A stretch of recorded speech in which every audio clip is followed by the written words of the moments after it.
తత్వాలు రాసి పెట్టినారు మహానుభావులు. దేవాలయం ఎక్కడో లేదురా, ఎందుకు వెతికబడతారు మీకు? ఈ శరీరమే దేవాలయం.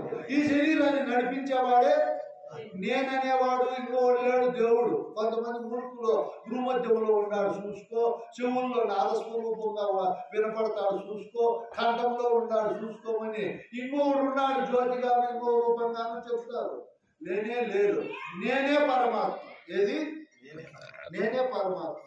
ఇది ఎవరికైతే అర్థమవుతుందో వాళ్ళ శరీరాన్ని బాగా వాడుకుంటారు. ఫ్రీగా ఇచ్చిన కొట్టుతారు, నమ్మరు, బీడీలు తాగరు, బ్రాంతి బీర్ ఇచ్చినా కూడా ఎందుకు తాగరు? అమ్మ ఈ శరీరమే దేవాలయము, ఇందులో అపవిత్రమైనటువంటి పవిత్రము కానీ అపవిత్రమైన వస్తువులు పెట్టుకుంటే ఈ దేవాలయం పాడైపోతుందా? పాడు కాదు. అందుకే దీన్ని పవిత్రంగా పెట్టుకోవాలి. ఏమైనా సెల్ ఫోన్ ఫ్రీగా ఇచ్చినారు. కన్నులు, చెవులు, ముక్కు, కాళ్ళు, చేతులు. మీరు కాళ్ళు లేని వాళ్ళ దగ్గరవి అడగండి, కోట్లు నిండే వాళ్ళు అసంతృప్తిగా ఉంటారు. ఏమని? కాళ్ళు లేవు. కన్నులు లేని వాళ్ళ దగ్గరికి పోయింది, కోట్లు ఉన్నా కూడా వాడు అసంతృప్తిగా ఉంటాయి. ఇక దేహము పవిత్రమైంది, విలువైనది, ఈ సృష్టిలోనే గొప్పది. ఇది ఇట్లా యంత్రం ఎక్కడా లేదు. ఇది ఉత్పత్తిని, ప్రత్యుత్పత్తిని అన్ని రకాలుగా ఇది వ్యవహారం చేస్తుంది. కాబట్టి అయినా దీంట్లో దోషం ఉంది. కాబట్టి దీన్ని నమ్ముకోకుండా చిన్నప్పుడే గురువును చేరి గురువు ద్వారా ఈ బోధన విని ఈ శరీరం అనే దాని గురించి బాగా విచారించి ఇది ఎన్ని రకాలుగా ఉందో మన పెద్దలు చెప్పారు. అయినా ఇది దోషం ఎప్పుడోసారి మోసగిస్తుంది. దీంట్లో ఉండే ఆత్మ కూడా గురువు దోషాలు చూపించాడు. ఎందుకు తెలుసుకోలేడు అంటే ఆవరణ దోషము. శరీరమే కనపడడం వల్ల కనపడే శరీరమే నేను అనుకుంటాడు.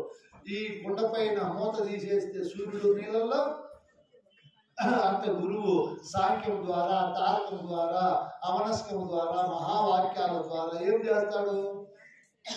మూతను తీసేస్తాడు. ఈ శరీరం అనే మూత నువ్వు కాదు. అప్పటికీ ఈడు కనుక్కోలేడని చెప్పి మళ్ళా గురువు గారు మల దోషాన్ని కూడా తొలగిస్తాడు. కొండపైన మూత తీసేసినారు, కొండలో నీళ్లు బురద బురదలు అయిపోయినాయి. సూర్యుడు బాగా కనపడతాడా? మాలిన్యంగా కనపడతాడు. బాగా కనపడతాయి. ఎందుకు? సూర్యుడిలో దోషమా, నీళ్ళల్లో దోషమా? ఏం దోషం ఉంది నీళ్ళల్లో? మలినంగా ఉంటాయి, బురద బురదలుగా.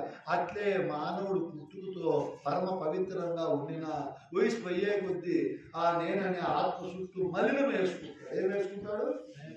మలినం. నేను, నాది, నా కులము, నా మతము, నా జాతి, నా వర్గము, నా భార్య, నా పిల్లలు, నా భూములు, పొలాలని చెప్పి అరిషడ్ వర్గాలు, కామక్రోధాలు, గుణాలు, ఈష్ణత్రయాలు, వాసనత్రయాలు, అరిషడ్ వర్గాలు, అష్టమదాలు, అష్టభాషాలు, సప్త వ్యసనాలు, అనేక రకాలుగా ఉండే అభిమాన, అనురాగ, అహంకారాలు వీళ్ళు మాలిన్యమై ఉంటారు. ఈ మాలిన్యాన్ని తొలగించాలంటే గురువుకు ఉండే కష్టం ఎవరికి ఉండదు. ఎంత మాలిన్యం ఉంటుందో. హృదయ గ్రంథి విడుటకై సదయత ఈ బోధ గల్ప జగదాగుడై. హృదయం అనే మన గ్రంథిలో ఎన్నో తర్క వితర్క కుతర్క భావాలు, విపరీత భావాలు, వ్యతిరేక భావాలు, అసంభావన భావాలతో ఉడికిపోతా ఉంది. ఇట్లా చిజ్జడ గ్రంథి అని కూడా అంటారు. ఏమంటారు దీన్ని? చిత్ జడ గ్రంథి. చిత్ అంటే ఆత్మ, జడము అంటే శరీరము. రెండు ముడిపడి ఉన్నాయి. మళ్ళీ ముడి ముడి ఏముడి?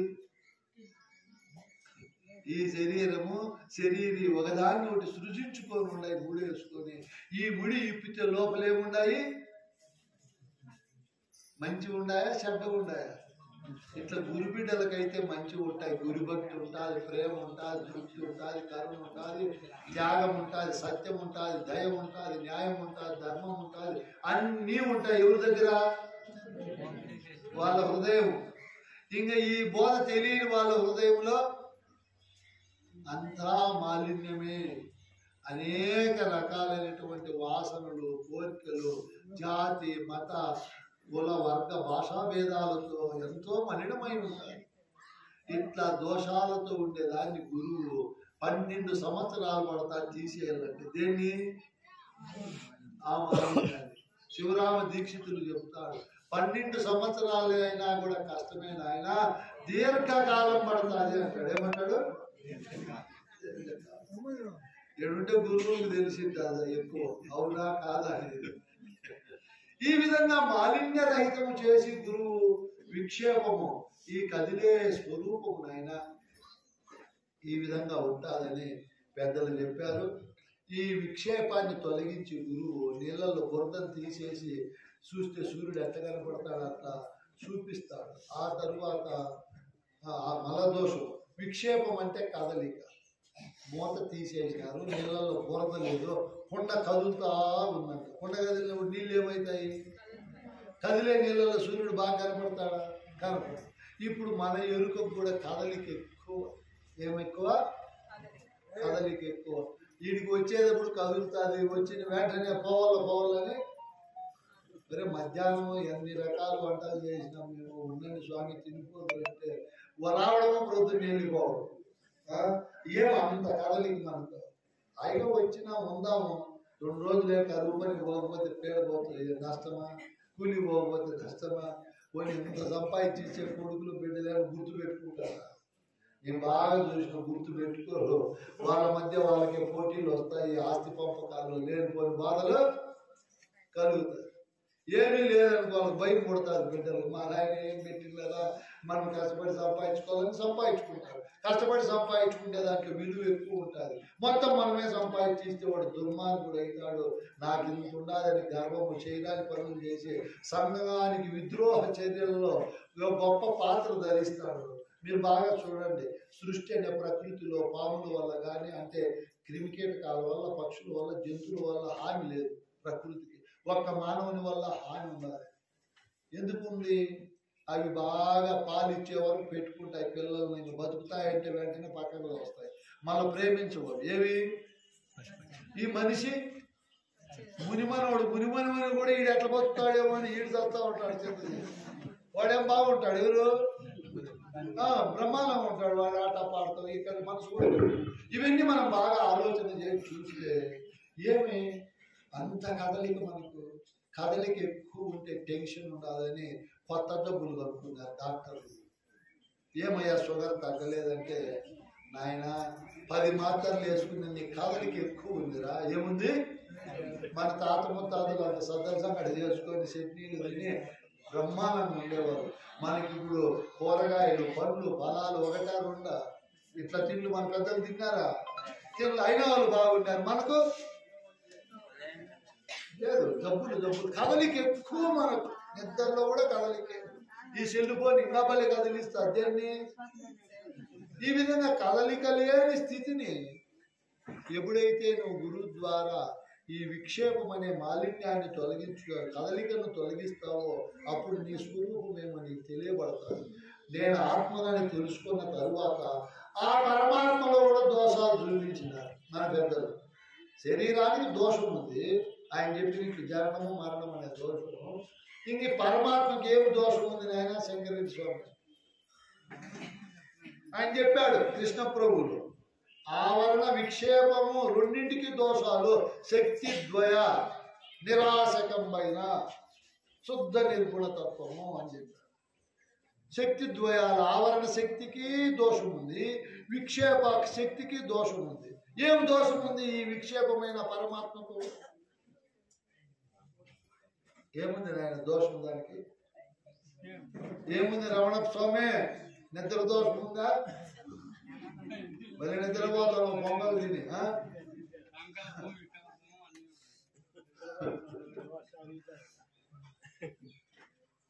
ఈ ఆత్మకు కూడా దోషాన్ని చూపించినారు, పరమాత్మ కూడా మన పెద్దలు. ఏమి దోషం ఉంది అంటే అది ఆశ్రిత వస్తువు, అనాశ్రిత వస్తువు ఆశ్రయించుకొని ఉండే దోషం ఉంది దానికి.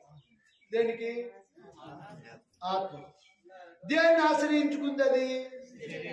శరీరముకు ఏమి దోషం ఉంది?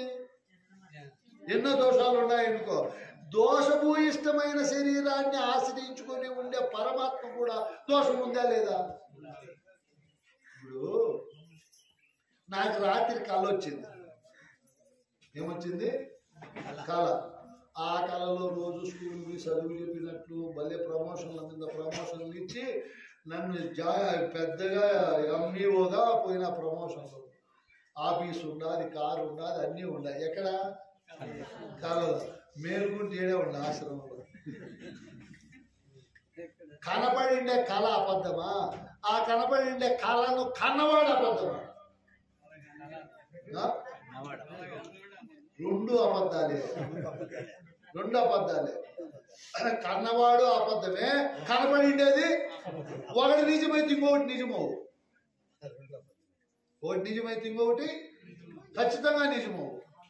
ఈ కనపడిండే ప్రపంచం అబద్ధమైనప్పుడు కనుగొండేవాడు ముమ్మాటికి అబద్ధం. రెండు లేచిపోయి చూడు. ఎప్పుడు మెలకు వచ్చినప్పుడు, గురుబోధ దగ్గరికి వచ్చినప్పుడు గురువు ఇదే సూక్ష్మమైన మాట, దోషం చూపించే మాట. నాయన శరీరం ఉంటేనే ఆ హీరో పరమాత్మని. ఆయన వినగలుగుతాడు, చూడగలుగుతాడు, మాట్లాడగలుగుతాడు, అర్థం చేసుకోగలుగుతాడు. ఎవరు? పరమాత్మ. చెవులు లేకపోతే వింటాడు పరమాత్మ. ఆ పరమాత్మకి ఏం పేరు పెడతారు ఇప్పుడు వాళ్ళు? చెవిటివాడు. కన్నులు లేకపోతే, నోరు లేకపోతే, ఇప్పుడు దోషం ఉందా లేదా? ఈ ఆయన దోషము లేనివాడైతే విలాపమైన అట్లే ఉండాలి, ఉండలేడు, ప్రకాశించలేడు. ఆయనకు కూడా దోషం ఉంది, ఖచ్చితంగా దోషం ఉంది. కాబట్టి శరీరం అనే ఆ దోషభూయిష్టమైన దాంట్లో కూర్చొని నేననే పరమాత్మ ఇప్పుడు రాత్రిపూట కళ కన్నవాడు అబద్ధమే, కనబడిండేది. ఇప్పుడు ఈ శరీరంలో ఉండే పరమాత్మ శరీరం అనే జడమైనది, అశాశ్వతమైనటువంటిది, అనిత్యమైన దాంట్లో కూర్చొని ఉన్నాడు. కాబట్టి ఈ శరీరం అబద్ధమైనప్పుడు శరీరం కూడా ప్రమాణంగా అబద్ధమే. ఆయన కూడా ఇది సత్యమైంటే దీన్ని ఆశ్రయించుకొని ఉండేవాడు సత్యంగానే ఉంది. ఇది అసత్యం కాబట్టి ఆయన కూడా అసత్యమే. అసత్యమైన పరమాత్మ చేసే పనులన్నీ సత్యమా అసత్యమా? ముమ్మాటికి అసత్యం. మా ఊరోళ్ళు మా బంధువులు అంటాను, ఈ ఆశ్రమం ఇంత పెట్టుబడి పెట్టి కడతానో నీ తర్వాత నీ కొడుకు కూతురు ఉండరు అని. నేను నవ్వేదేమి నవ్వుతాను అంటే ఎవరైనా వాళ్ళు ఉంటారని నేను కడతాను. ఏది? ఈ ఆశ్రమం.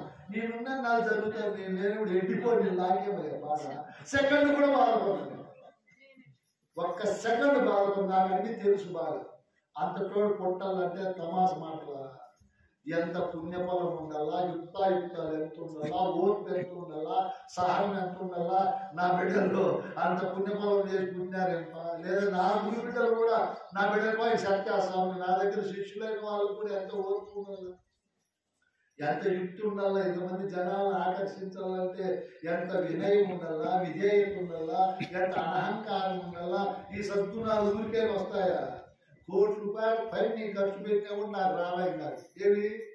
ఎంతమంది గురువులు పాదాలు పట్టుకున్నా, ఎంత సేవ చేసినా, ఎన్ని గ్రంథాలు చదివినా, A4 సైజు 2000 పేజీలు ఇప్పుడు రాసి పెట్టి ప్రింట్ చేసినాం.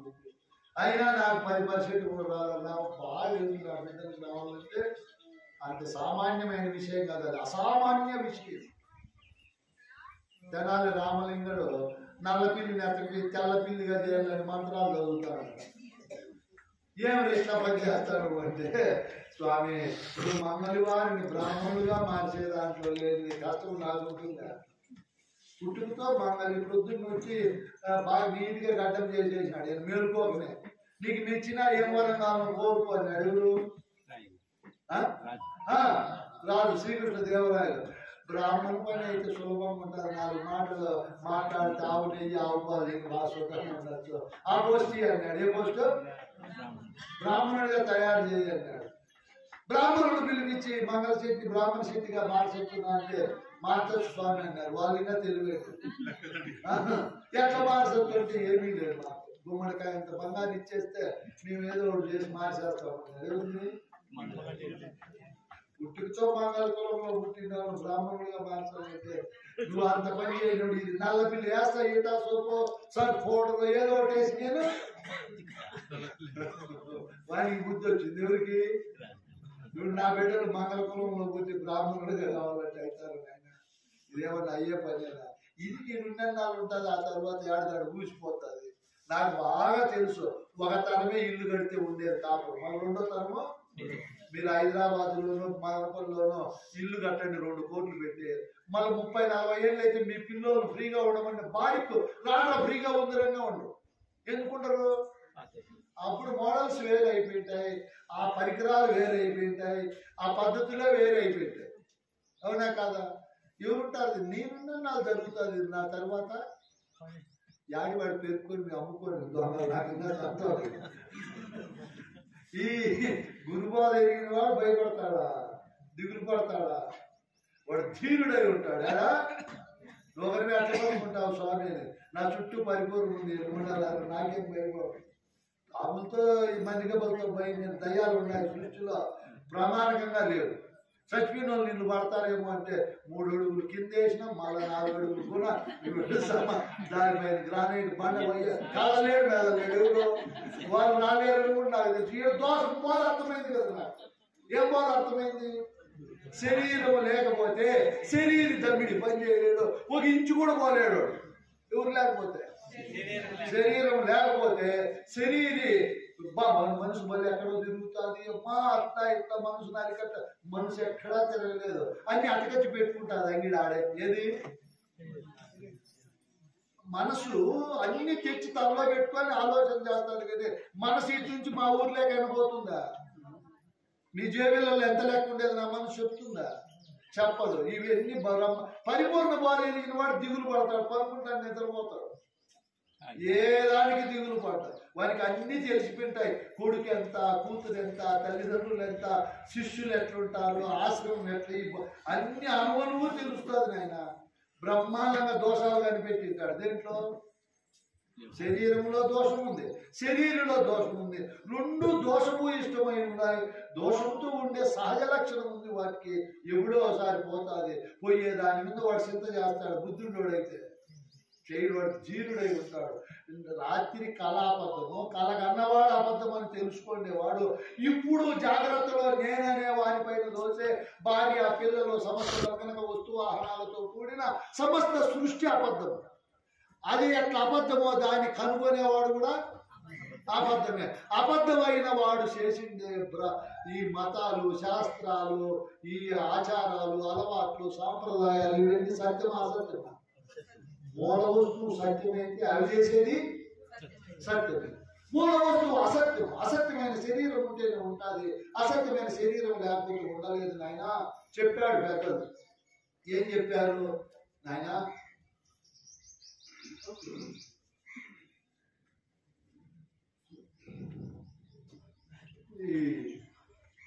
ఉప్పెన చే చెడు తరువు. నాకు వయసు అయిపోతుంది, మరో ఇప్పుడే కొంచెం వాడుకోండి. ఉప్పెన చే చెడు తరువు, ఒకప్పుడు విత్తనము పుస్తు. అప్పుడు నేనేదనుకుంటే అట్లా వచ్చేస్తాను నా ప్రవాహం. అంటానే లోపల గురువులు అందిస్తా ఉంది. ఏమి? నన్ను వాడుకో, నన్ను వాడుకో, నన్ను తీసుకొని ఆయన. ఇప్పుడు వాళ్ళు కూడా కొంచెం మందగిస్తారు. ఇంకేం చెప్తావాలి? బ్రహ్మానందరెడ్డి సాధించుకోలేనా, సుఖంగా ఉండాలి. అయినా నేను తోడతానే ఉండదు, జ్ఞాపకం చేస్తానే ఉన్నాను. ఉప్పెన చే చెడు తరువు, ఒకప్పుడు విత్తనము పుస్తు. 6 తిప్పలు తప్పు. ఏరింటికి? ఆవరణమైన శరీరానికి ఆవరణాన్ని ఆశ్రయించుకునే అనావరణమైనటువంటి ఆత్మకు 2 తిప్పలు ఉన్నాయి. ఏమి తిప్పలు ఉన్నాయి అంటే ఉపమానం చెప్పాడు. ఎంత చెట్టు అయినా గాలి వాన వస్తే ఏమవుతుంది? లేదా వయసు అయిపోతే ఇరిగిపోయి ఏళ్ళకన్నా బలం తగ్గిపోతుంది. చెట్టు కూడా వయసు వచ్చినప్పుడు. ఆ ఉప్పెన చే చెడు తరువు, ఒకప్పుడు విత్తనము కూర్చో. మా అమ్మ చిన్నప్పుడు విత్తనాలు పైన బూడిది కలిపి యాభా కలిపి పెడతాడు మిద్ది పైన, మళ్ళీ మూతలు మూసేస్తాడు.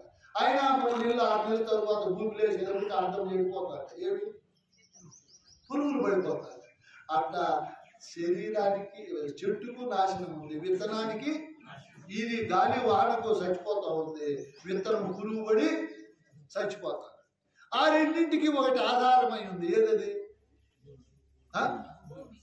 గట్టిగా చెప్పాలి, మరుపు ఉందని చెప్పినా కదా నేను. అవి 2 భూమిని ఆశ్రయించుకొని ఉంటాయి. భూమికి ఏమన్నా నాశనం ఉందా? ఎప్పుడు నాశనం లేదు, తిప్పలు లేవు. ఎవరికి ఉన్నాయి నాశనము, తిప్పలు? భూమికి. అటు గురుబోధ ఎరిగిన తరువాత ఎరుక బయలులో తనువు, ఎరుక బయలు అట్లా ఎరుగు అని ఏమన్నాడు? చుట్టాక అట్లా ఇది కూడా కూలిపోతా. ఏది? శరీరం.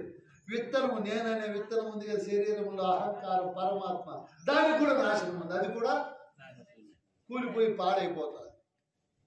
ఈ 2కి తిప్పలు ఉన్నాయి. గురువు చూపించిండే బయలుకు తిప్పలే లేవు. ఇది దృఢం కావాలి. మనకేం కావాలి? దృఢం కావాలి అంటే ఖచ్చితంగా నిర్ణయించుకోవాలి భావములు. ఏం కావాలి? భావ నిర్మాణం జరగాలి. ఎవరికి భావ నిర్మాణం జరుగుతుందో వాళ్ళు శరీరం పైన, శరీరాన్ని ఆశ్రయించుకొని ఉండే పరమాత్మ పైన ఎట్టి సంఘటనలు వచ్చినా, మానవమానాలు వచ్చినా, జయాపజయాలు వచ్చినా వాడు తీరుడై ఉంటాడు. వాడు చెప్పు చదువు, వాడి కథ వేరుగా ఉంటుంది. మనమందరం మన గురువులు దాన్ని ఆశ్రయించి బోధ చెప్పారు. ఆ ఫలాన్ని వాళ్ళు ఆశించి చెప్పారు. కాబట్టి మనందరము కూడానైనా గొప్పైన ఈ గురువు బోధ చొప్పున ఎరిగి, చొప్పున అంటేమి వెంటనే ఆలస్యం చేయకుండా ఎరగలరు. ఏది గురు బోధ. ఇది సామాన్యమైన బోధ కాదు. మన పెద్దలు గృహస్థాశ్రమంలోనే ఉండి కఠిన అభ్యాసాల్లో కాలయాపన లేకుండా ఎన్నో ముచ్చటైన ఉపమానాలు మన హృదయం అనే అంతఃకరణలో ఉపమేయంగా నిలబడేకి ఎన్ని అనుభవంలో ఉండేవి చెప్పినారో మహానుభావులు. ఇది గొప్ప ఉపమానం. దీని కందార్థం విని చదివినప్పుడు ఎంత ఆశ్చర్యమైందో. గొప్పైన గురుబోధ చొప్పున ఎరిగి ఈ తిప్పలు గల వాటిని తప్ప తీసితే చాలు. దేనికి తిప్పలు ఉన్నాయి? శరీరం అనే చెట్టుకు, ఆత్మ అనే విత్తనానికి తిప్పలు ఉన్నాయి. ఎప్పుడైనా పాడైపోతాయని తెలుసుకుంటే పరిపూర్ణ బోధ ఎదిగిన మహనీయుడు ఎట్లుంటాడు? క్షితిలోన నరుడు పక్వాన్నత తిని వెలిగక్కి మరల నాకునే యతి సంస్కృతి విడిచి తిరిగి పూనునే వితరణశాలిచ్చినట్టి విత్తమడిగినే సత్యవాది సత్యముడిగినే ప్రతిలేని గురు బోధ స్థితి చెంది ఎరుకాగతి సంగ్రహించిన కృతకృత్యుడు విత్తమడిగినే సత్యవాది సత్యముడిగినే. ఈ సృష్టిలో క్షితిలో నరుడు పక్వాన్నత తిని మంచి భోజనం తిన్నాడు. ఆకలిగా ఉండి తన జీర్ణాశయంలో పొరపాటుని కక్కినాడు. దేన్ని? ఆహారాన్ని. మళ్ళీ ఎంతన్నా ఆకలి కానీ తిండి దొరకపోని దాన్ని తింటాడా? తినడా? ఎవరన్నా కక్కినారా? వాడే కక్కినాడా? వాడు ఎట్టి పరిస్థితుల్లో వాడు కక్కినదైనా వాడు తినడు. సృష్టిలో ఒక జంతువు కక్కింది మళ్ళా తింటారు. కుక్క అది కక్కుతుంది, మళ్ళీ కక్కి మగిలి తింటారు కావాలంటే. అంత నీచమైన స్వభావం కలిగింది. మనం గురుబోధ ఎరిగి ఒక వస్తువునే కక్కినాము. ఏ వస్తువుని కక్కినాము? పక్వమైనటువంటి వస్తువు. సృష్టిలో పరమాత్మ వస్తువునే గురువుకు దక్షిణగా దారిపోసి గురుమంత్రంతో ఇది లేని వస్తువు, ఇదే పెనుమాయ, ఇదే కళ, ఇదే విద్య అని తెలుసుకొని కక్కేసినాము దాన్ని. దేన్ని? నేననే అహంకారాన్ని. కక్కిన తర్వాత ఎవరైనా సరే మళ్ళీ దాన్ని తీసుకుంటారా? ఆయన దాని జోలికి పోతారా? యతి సంస్కృతి విడిచి తిరిగి పూనునే ఒకడు సంసారాన్ని రోసినాడు. దీంట్లో సారం లేదని తెలుసుకొని గురువు దగ్గరికి సన్యాసి అయినాడు. భక్తుడు వాడు మళ్ళా సంసారంలోకి వస్తాడు. బుద్ధుడు వాడు అయితే వాడు అట్లా ఆగిపోతాడు. కానీ వెనుకకు ఎట్టి పరిస్థితుల్లో రాడు వాడు. ఇవన్నీ చూసినాడు. దీంట్లో సారం లేదనుకున్నాడు. భార్య, పిల్లలు, గృహం, బంధు బాంధవాళ్ళు, ఈ దీంట్లో ఏ పైసా విలువ లేదనుకోండి వాడు మళ్ళా ఎట్లా రాడో అట్ట పరిపూర్ణ బోధ గురువు దగ్గరికి పోయినాడు. గురువు ద్వారా విచారించాడు. దేన్ని? వాడు సన్యాసి అన్ని అట్లా వదిలేసినాడు. వీడు భావంలో వదిలింటాడు. పరిపూర్ణ బోధ తెలిసిందే వాడు దేంట్లో. ఈయన అందరూ కనిపెట్టలేరు, వాడిని బాగా కనిపెట్టచ్చు. ఎవరిని? సన్యాసి బట్టలు వేసుకుంటారు. అమ్మ వీళ్ళు సన్యాసులు, వీళ్ళు గొప్పవాళ్ళని వాళ్ళని గౌరవించి పూజిస్తారు. పరిపూర్ణ బోధ ఎరిగిండేవాడు వస్త్ర సన్యాసం చేసినాడు, భావ సన్యాసం చేసింటాడు. ఏ సన్యాసము? నేననే అహంకారం పైన ఏ కోరికలు లేకుండా నిర్మలంగా ఉంటాడు. సౌదీ అరేబియా ఖర్జూరాలను భారతదేశంలో పండే చెనిక్కాయను ఒకటిగా చూస్తాడు. ఎవరు? నాకున్నారు. ఈ విధంగా ఈ దీక్షతని కథే వేరుగా ఉంటారు. ఆయన గురువు దగ్గరికి పోయి వీడు కుటుంబము, శరీరము, ప్రాణము, మనస్సు అన్ని విచారించి సన్నిసించు వితరణ శాలించినట్టు విత్తమడిగినే. ఒక ఊళ్ళో రామాలయం కట్టాలనుకున్నారు. అంత చందాలు వసూలు చేస్తే వాడు 10,000 ఇచ్చేది. అది మన తరువాత కాలంలో వాడు చాలా దరిద్రుడు అయిపోయినాడు. ఈ రామాలయం కట్టిన వాళ్ళు చందా దానికి మిగిలిండేది వడ్డీలకు ఇచ్చి 1 కోటి రూపాయలు మార్చినారు. వీడివి మళ్ళీ ఆ బుద్ధి నీకు 10,000 ఇచ్చి మళ్ళీ నాకు అంటాడు బుద్ధుడు. అయితే ఇప్పుడు గురువు దగ్గరికి దానం ఇచ్చినాడు. ఎవరికి? గురువుకే ఏమేమి ఇచ్చినాము దానము?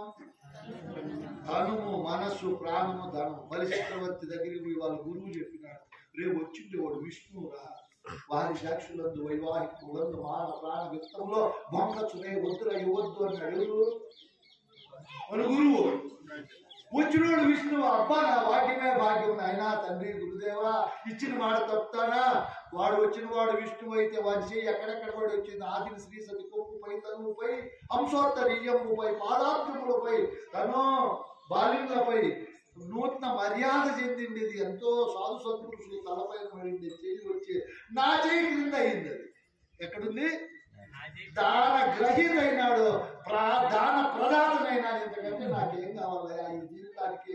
నా భాగ్యమే భాగ్యము. ఒరే భాగ్యంగా దేవుడు రాజ్యం పోతుంది, భార్య బిడ్డలు పోతే పోని, రాజ్యం పోని, భోగం పోని, శత్రువు పోని, శుద్ధులు పోని, రోగములు రాని, సర్వనాశనము కానీ ఇచ్చిన మాట నేను తప్పను. అబ్బా తప్పవేమిరా, నువ్వే కాదు నీ భార్య పిల్లలు పోనే పోతారంటే. అబ్బా పోకుండా ఎవరు ఉన్నారు? కారే రాజులు రాజ్యం కలిగి గర్వం ముందు ఎంతమంది వచ్చిపోయినారు? ఎవరన్నా ఉన్నారా? ఏమయ్యా ఇట్లా చెప్తావు గురుదేవ, నువ్వు చెప్పే మాటలేనా అన్నాడు. ఎవరు అనండి? మీరు ఆదిలేకమ్మ పైకి పోకూడదు, మనిషి ఇక్కడే ఉండాలి కథలు. ఆ మాట అంటే వీడికి మారడనుకున్నాడు గురువు. వీడు మనము గురువుకి దానం ఇచ్చిన. గురువు అంటే బ్రహ్మస్వామి, వివేకానంద స్వామి, చంద్రప్ప స్వామి కాదు. గురువు అంటే తరతరాల నుంచి, యుగ యుగాల నుంచి బోధరూపేగా వచ్చే ఆ శుద్ధ చైతన్య గురు పరమాత్మ స్వరూపకే దానం ఇచ్చినామంటే మనకంటే గొప్ప వాళ్ళు ఆత్మాచార్య స్వామి ఎవరు ఉన్నారు? బంగారు అమ్మేవాళ్ళు గొప్ప కాదు, ఇక్కడ ఉద్యోగం చేసేవాళ్ళు గొప్ప కాదు. గురువుకి దానం ఇచ్చినవాడు గొప్ప. ఇచ్చినవాడు ఎట్లుండాలా? అట్లే ఉండదు. ఇచ్చినవాడు మళ్ళా వాడుకుండేది, దుర్వినియోగం చేసేది, నావే నేను గర్వపడేది, అహంకారపడేది, అబ్బబ్బా ఏమేమో ముచ్చట్లు ఉండకూడదు. ఇంకా ఇచ్చినా గురువిష్టం. బాడీల్లో కాపురం ఉన్నాము, సొంత ఇల్లు మంది, అప్పులు ఎక్కువైపోయి వడ్డీ మొదలు కట్టలేక అమ్మేసినాం. ఎవరికి? వేరే వాళ్ళకి రిజిస్టర్ అయిపోయింది. మళ్ళీ ఇల్లు నాదని ఉంటామా, బాడిగిల్లు అని ఉంటామా? మళ్ళీ పెగ్గులు పోని, కలర్లు పోని, ఎలకలు రాని, ఏమన్నా రాని, ఓనర్ వేరే వాడు వానికి చెప్పుకుంటాం కానీ అలా దిగులు పడతామా? రిజిస్టర్ అయిపోయి ఇప్పుడు రిజిస్టర్ చేసినాం. ఎవరికి? గురువు. తను ఇచ్చినా, ప్రాణం ఇచ్చినా, మనసు ఇచ్చిన తరువాత ఇంకా ఎప్పుడు దానిపైన మనకు మనసే ఉంటుంది. పుణ్యన్నాళ్ళు ఉండి పుణ్యన్నాళ్ళు పోయి ముందే పోతే నేల, చాలా రోజులు ఉంటే నేల. ఎంత ముందు పోతే అంత మనం పోయి తెలుసుకుంటే ఏం పని? ఇదే కాఫీనే, ఇదే టీనే, ఇదే పుణ్యం, ఇదే అన్నమే, ఈ రామాయణమే ఉంటుంది కదా. అట్లనే మళ్ళీ కరెంటు పెట్టుకొని పోకూడదు. బాధ్యత నిర్వహించాలా, ధర్మం తప్పకూడదు, వ్యవహారంలో ముందుండాలి. ఇప్పుడు నేను కూడా నిర్మలంగా ఉండొచ్చు. ఎందుకు ఉండాలి నిర్మలంగా? గురువుకు మాట ఇచ్చింది. గురుదేవా భక్తజన మందారుడమై వర్ధిల్లుతా. ఈ బోధ నిష్పక్షపాతంగా, ఫలాపేక్ష రహితంగా, గురుతర బాధ్యతగా 10 మందికి చెప్తానని మా గురువుకు మాట ఇచ్చిన. ఆ మాట కోసం ఇంత కష్టపడతాను. అందరూ మనవాళ్ళు తెలుసుకొని అశరీరుడై, అనహంకారుడై, నేను పొందే తృప్తిని, ఆనందాన్ని అన్ని కాలాలలో పొందాలా మా గురువు ఆజ్ఞ. ఏమిటి స్వామి ఏమని? సత్యవాది సత్యం ఎవరు సత్యవాదులు? సృష్టిలో సత్య వస్తువు పరిపూర్ణం. ఏది? ఈ భూమండలం అంతా సత్యవాదులు 1000 మంది కూడా లేరు, 2000 మంది కూడా లేరు. పరిపూర్ణమే సత్యము, మిగతాదంతా పరిపూర్ణం ఒకటి తప్ప ఇతరమైన ప్రపంచమాల తన తెలియదు. మధ్యలో మనసులో పెట్టుకొని పరిపూర్ణం ఒకటి తప్ప సత్యమైన వస్తువు ఇంకా అన్ని కూడా ఎదురు అసత్యమే అనేది ఎవరు అర్థం చేసుకుంటాడో వాడు సత్యవాది. పరిపూర్ణాన్ని దర్శించిన వాడు.